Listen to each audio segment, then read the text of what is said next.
PingSunday has the special permission of Coach Chen Kangning. Please don't upload the video without the permission of Coach Chen and PingSunday. That is a counter loop. But why is it so high? Many people say that this is called a reverse counter loop. Actually, I think this is called a smooth rotation. Turn this way while executing the counter loop. This is called a reverse counter loop when it spins this way.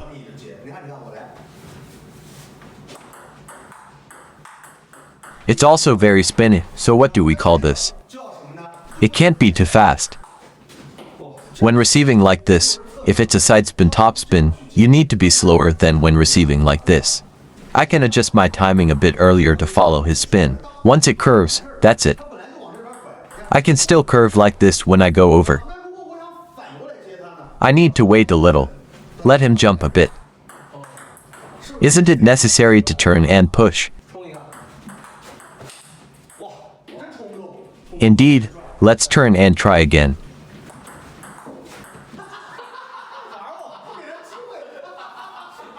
The second one is ready. Oh, still spinning. Mistake, mistake, mistake. This is a push, right? This is a flick. Let's try again. This is a spin, I'll jump in directly. This is following his movement. This involves a lot of spin. I'm essentially on his rotation. I'm in the rally. This actually works against him and adds pressure.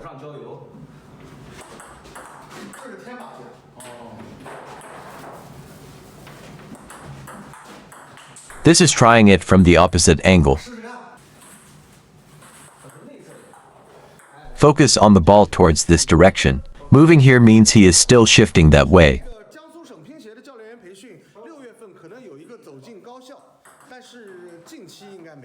Recently, it's the National Youth Sports Federation's coach training. Very good. I'll tighten it a bit. Tighten it. But why is it set so high? Don't push yourself to the limit at the end, okay? Do you like to go all out? It's over. I've got it under control. You don't. How do you feel? So you're that tall.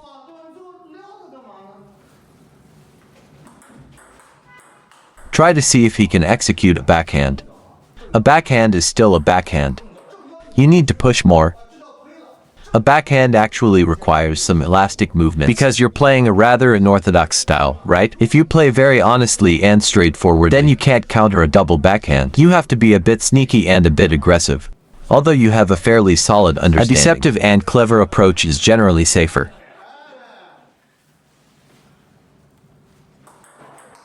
Listen to me. We'll discuss this later. What are you doing now? Are you trying to compare strength through impact? What are you doing? Are you pushing?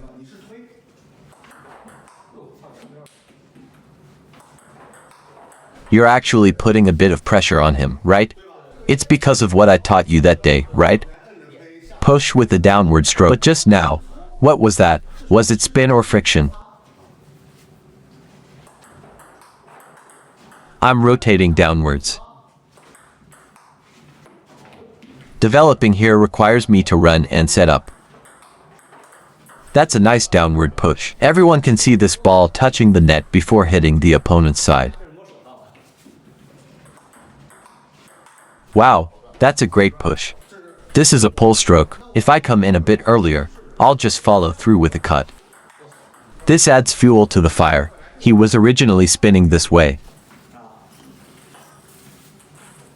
This is waiting to try to pull it.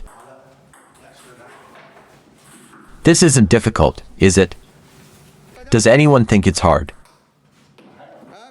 Are you sure your paddle doesn't have edge tape? Oh no, I forgot to put tape on it. I'll give you the next one later. Very good, very good. You shouldn't rely on my strength. Generate your own power. Wait a little longer and put in your own effort. As long as everyone understands the rules, keep yourself in check. Try to lighten it up again.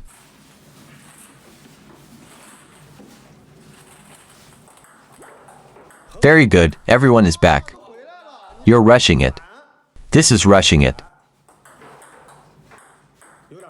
What we fear the most is either rushing in first and then pulling back, or pulling back first and then rushing in.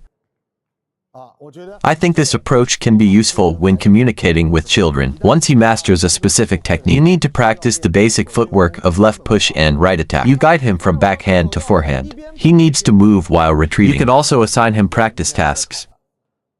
I think this is also a way to strengthen your bond with the child. There's also a little friend who memorizes Tang poetry faster than we do, right?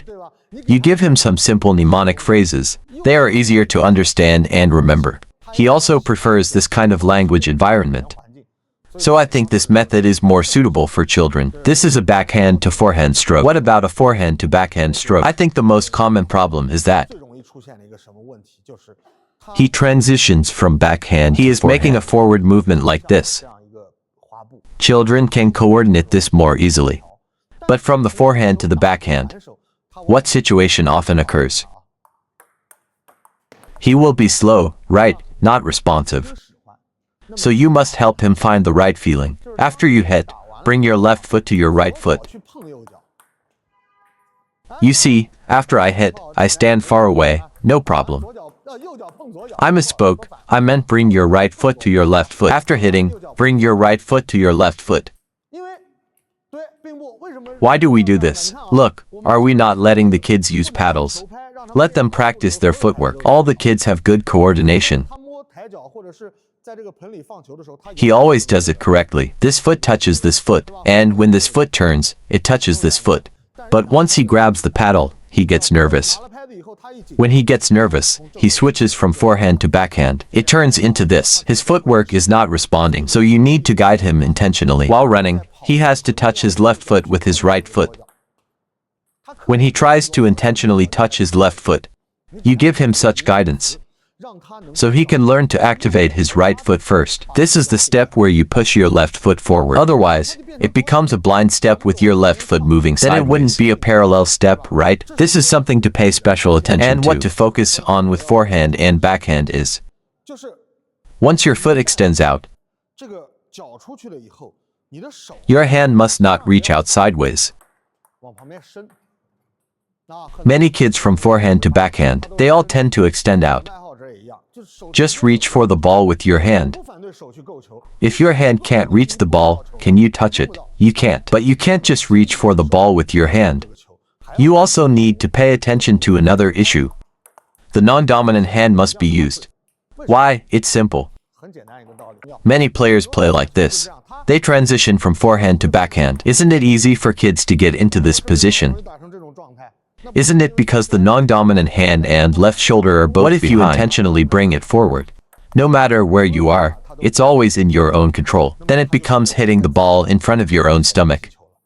Read more about table tennis on my blog, PingSunday.com. Get free ebook and coaching advices. See you in the next video.